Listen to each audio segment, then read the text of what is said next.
todos. Eu quero saudar todos os parlamentares aqui presentes. Deve haver aí algum vereador, com certeza, servidor municipal, na pessoa do senador José Pimentel. Tem tido um papel importantíssimo para a classe trabalhadora no Senado Federal, assim como teve também na Câmara dos Deputados. É o nosso líder do governo, do Congresso Nacional, e que nesse momento está com um papel importantíssimo para a educação nacional, e é o nosso relator do Plano Nacional de Educação no Senado, na Comissão de Assuntos Econômicos. Já fez o seu relatório, está muito bom, é um relatório com muito conteúdo, deverá ser votado aí na próxima semana, de 27, lá na Comissão de Assuntos Econômicos. Quero também saudar aqui todos os sindicalistas, todos os delegados aqui presentes, todos os funcionários públicos municipais, da pessoa do nosso presidente da CUT, o Wagner, e quero aproveitar essa oportunidade para parabenizar a Central Única dos Trabalhadores, que tem dialogado com o governo, mas também tem enfrentado, fazendo greves, movimentando a classe trabalhadora, independentemente de que partido, de que ideologia, seja quem está no poder. Isso é muito importante para uma central sindical, isso é muito importante para o movimento da classe trabalhadora. Quero aqui saudar todas as sindicalistas, as delegadas, e parabenizar, porque eu estou vendo aqui, me perdoem aqui os meus companheiros homens, mas parece que na Confetam o movimento é das mulheres, porque as mulheres são grande maioria aqui no Sindicato dos Servidores Municipais. Aqui no Ceará, Wagner, onde a gente vai no sindicato, reunião sindical, pode ter certeza que a maioria é de mulheres. E eu, às vezes, fico querendo entender como é que vocês conseguem fazer tanta coisa ao mesmo tempo. Serem mulheres, são mães, são companheiras e conseguem dar conta do recado, administrando tão bem, dirigindo tão bem os sindicatos que vocês participam. Então, eu quero saudá-las, né, com todo carinho, em nome dessa minha amiga querida, minha conselheira política. Muito das minhas ações, dos meus projetos, eu discuto com ela, e é uma companheira que eu tenho, além de respeito, admiração, eu tenho um carinho muito grande, ela sabe disso, é uma amiga do peito. Parabéns, Graça, por tudo que você tem feito, pelo sindicalismo brasileiro e pela organização da classe trabalhadora. Eu, pelo adiantado da hora, eu tinha preparado aqui uma palestra, né? Aqui, mas eu vou fazer aqui alguns comentários, tá? Alguns comentários aqui, complementando um pouco essa análise que o Pimentel fez com muita sabedoria. Nós estamos vivendo um bom momento no Brasil. Claro que nós gostaríamos que fosse melhor. Nós aqui alguns números só para lembrar vocês. Primeiro, a importância desta categoria, do servidor público. No Brasil, nós temos algo em torno de 10 milhões de servidores públicos, onde vocês fazem aí em torno de 5,5 milhões. Talvez, juntamente com os empregados domésticos e domésticas, e talvez os trabalhadores rurais, Wagner, você me corrige se eu estiver errado, talvez sejam as 3 maiores categorias de trabalhadores e trabalhadoras deste país. É muito importante a gente registrar isso, para a gente saber a importância que tem essa categoria para o desenvolvimento do nosso país. E eu tenho escutado muito os neoliberais, aqueles que representam os interesses da burguesia brasileira, dos setores econômicos desse país, que há muito servidor público no Brasil, que é preciso reduzir a máquina, enxugar a máquina. Vocês escutam falar muito isso nos municípios, né? E nós precisamos aumentar muito a quantidade de servidores públicos no Brasil. Trouxe aqui alguns números só para a gente comparar, né? Brasil, os trabalhadores do serviço público são apenas 10,7% da classe trabalhadora. Países europeus, como a Alemanha, 14,7%, França, 24,9%, praticamente o dobro percentual do que o Brasil tem. Estados Unidos, a pátria do neoliberalismo, tem mais servidor público que o Brasil em termos percentuais, 14,8%. O Brasil tem menos servidores públicos em termos relativos do que Venezuela, do que Argentina, do que Paraguai, só para a gente citar alguns exemplos aqui na América do Sul.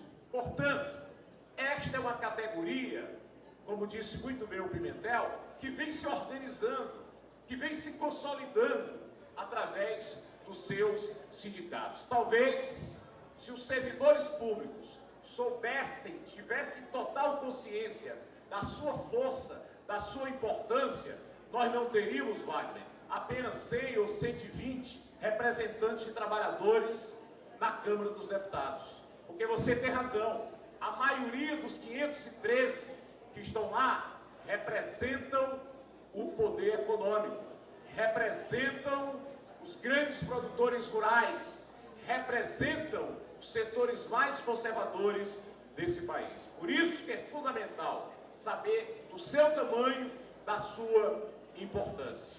Mas eu quero também registrar que nos últimos anos nós tivemos avanços consideráveis. Basta ver, por exemplo, o crescimento econômico que o Brasil teve. Vocês lembram que o Brasil já chegou a ser, nos anos 80, a 8ª economia do mundo. Com o governo neoliberal do PSDB, nós passamos a ser a 12ª economia. E agora, com o governo democrático e popular de Lula e de Dilma, somos a 6ª ou a 7ª economia do mundo. Isso tem importância para nós se nós tivermos ganhos com essas mudanças políticas. E é o que trouxe aqui alguns poucos números para a gente comparar. Em 2002, quando Fernando Henrique terminou o seu governo, a taxa de desemprego do Brasil era de 12%.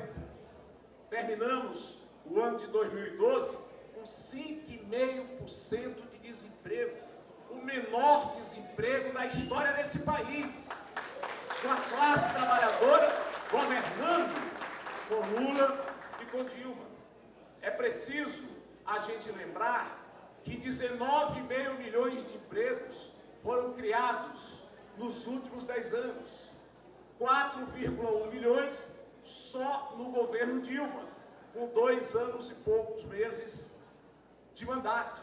Portanto, há um avanço muito grande em termos de emprego e há avanços também em termos de recuperação salarial da classe trabalhadora. Só para a gente aqui comparar alguns números, né? Hoje nós temos uma média salarial mensal de R$ 1.800. Houve um aumento praticamente de 27% no salário do povo brasileiro. O salário mínimo cresceu acima de 70%, acima da inflação, nos últimos 10 anos. Então, foram conquistas, foram vitórias que vocês tiveram uma participação decisiva sob a liderança da Central Única dos Trabalhadores. Pode passar. Muito bem. Pode passar. Eu vou passando aqui para tentar aqui fazer uma síntese. Eu tentei identificar, pelas minhas andanças pelo Ceará, pelas minhas andanças nas greves que vocês fizeram, nas assembleias, nas reuniões de negociação com prefeitos, algumas delas eu participei, tentei identificar os grandes problemas que vocês vivem, que a realidade do Ceará não é diferente da realidade dos demais estados aqui representados. O que é que a gente observa ainda no serviço público municipal? Precarização do serviço público, irregularidade nos concursos públicos. Quantas vezes vocês viveram essa realidade em que concursos eram programados para colocar no serviço público pessoas ligadas ao grupo político que estava no poder. Terceirização, que é essa luta que nós todos estamos para evitar esse projeto que vai ainda consolidar mais aquilo que muitos prefeitos querem e muitos empresários, que é não manter, não construir uma relação com a classe trabalhadora de acordo com a nossa legislação. Evitar esse vínculo que efetivamente tem que haver do servidor público com a estabilidade, com a relação que o servidor tem com a comunidade, e eles, portanto, preferem, e ainda fazem isso em muitos municípios. Há municípios aqui no Ceará que há mais terceirizados do que servidores públicos efetivamente concursados. As eleições trazem uma grande estabilidade no serviço público municipal. Vocês sabem muito bem disso, sobretudo os sindicalistas, porque um prefeito se elege se os servidores ou os sindicalistas tiverem apoiado um outro candidato. O primeiro a ser colocado lá para os fundões do município, para as áreas mais distantes, é o sindicalista.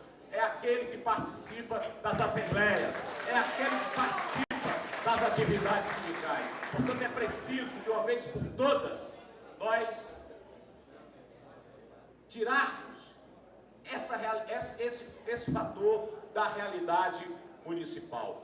O assédio moral. Quantos de vocês já foram vítimas do assédio moral por parte de chefes, de chefetes, de babões, bajuladores e outras coisas ruins mais? Falta de planos de carreira e remuneração ou a sua desatualização. Os servidores não lutam apenas por melhor remuneração, lutam também por planos de cargos e carreiras a progredirem, lutam por formação inicial e continuada, lutam por boas condições de trabalho. E raramente isso é oferecido no serviço público municipais. As relações sindicais, e aqui a gente vê o exemplo do Ceará, que eu sei que é o exemplo de muitos estados. Em 1999, Wagner Pimentel lembra muito bem disso, eu fui relator de uma CPI que investigou as irregularidades que ocorriam na época com os recursos do Fundef. Lembra do Fundef? Fundo de Desenvolvimento e Manutenção do Ensino Fundamental e Valorização do Magistério. Pois muito bem, naquela época, e no resto do Brasil não era diferente, os prefeitos apenas comprometiam 20, 30, 40% do Fundef com a remuneração dos professores, quando ele tem que investir no mínimo 60%. Naquela época, aqui no Ceará, e sei que em muitos estados não era diferente, nós encontrávamos ainda professores que sequer ganhavam salário mínimo. Hoje nós temos o piso salarial, que é pouco, que nós temos que lutar para aumentar, mas isso foi uma conquista do servidor público municipal, do professor, da professora municipal, que o presidente Lula atendeu essa reivindicação histórica, regulamentando a Constituição Federal, garantindo o piso. E mecanismos e instâncias de diálogo social em relação ao município. Muito bem. A companheira Graça Costa, a companheira Heredina e muitas lideranças dos servidores municipais em vários estados nos procuraram na Câmara dos Deputados, o senador Pimentel no Senado, com uma ideia.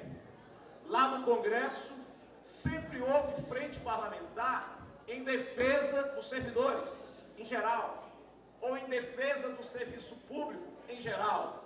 E as lideranças da CONFETAM, das federações estaduais, dos sindicatos municipais, reivindicaram, e nós conseguimos, com a ajuda de vocês, assinaturas suficientes para criar a Frente Parlamentar Mista em defesa do serviço público municipal. Essa frente é de vocês. Foi uma conquista dos servidores e servidoras municipais do Brasil. E quais são os objetivos? Essa frente, ela surge como a necessidade de ampliar a luta para a federação, para todo o Brasil. O Congresso Nacional também é palco da luta de classes. Vocês viram agora o que aconteceu em relação aos portos, que a CUT teve uma posição correta em defesa da classe trabalhadora e em defesa do desenvolvimento brasileiro. Nós passamos lá 2 noites sem dormir, votando, e os nossos aliados, os que participam do governo e que representam o poder econômico, tentaram derrotar a presidenta Dilma e tentaram derrotar aqueles que queriam o avanço dos portos do Brasil. Felizmente, com o apoio de vocês, nós conseguimos resistir e vencemos por muito pouco. Lá no Senado foi mais fácil, porque temos uma maioria mais consolidada e o Pimentel lá e as demais lideranças trabalham muito bem. Nós precisamos, com essa frente, aprimorar as condições de trabalho e as relações entre prefeituras e sindicatos na busca de um serviço público de qualidade. E estamos também com esta luta, que colocou muito bem o senador Pimentel, a luta pela regulamentação da Convenção 151. Eu diria que este é um dos eixos mais importantes da nossa luta lá no Congresso e, sobretudo, dos sindicatos, sobretudo daqueles que estão na base dos municípios. Nós já chegamos à conclusão que no Congresso Nacional nós vamos ter poucos avanços se nós não tivermos a classe trabalhadora nas ruas, se nós não tivermos os estudantes, se nós não tivermos os servidores públicos em paralisações, em manifestações, em marchas, em prol das grandes conquistas, das grandes reformas que nós ainda precisamos fazer. Portanto, eu penso que nós temos muito o que comemorar.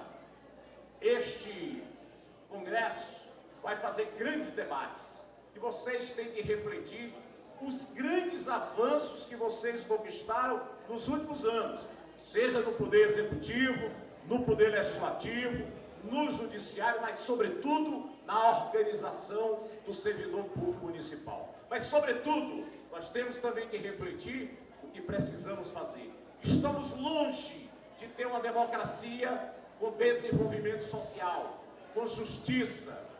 Estamos longe de ter um país justo, mas muitos passos foram dados nesse sentido e nós devemos isso muito ao trabalho cotidiano de vocês em cada município, em cada local longínquo, nas vilas, nas áreas rurais, onde vocês estão presentes, com conhecimento, com a competência e, sobretudo, com compromisso de melhorar a vida do cidadão e da cidadã, sobretudo daqueles que mais precisam. Portanto, eu quero, ao encerrar, e fiz aqui a síntese da síntese, homenagear a todas as servidoras, a todos os servidores. Sejam muito bem-vindos à terra de Iracema. Esta é uma terra de mulheres valorosas, de mulheres guerreiras e de homens que acompanham essas mulheres nessas lutas. Parabéns, viva o servidor público municipal!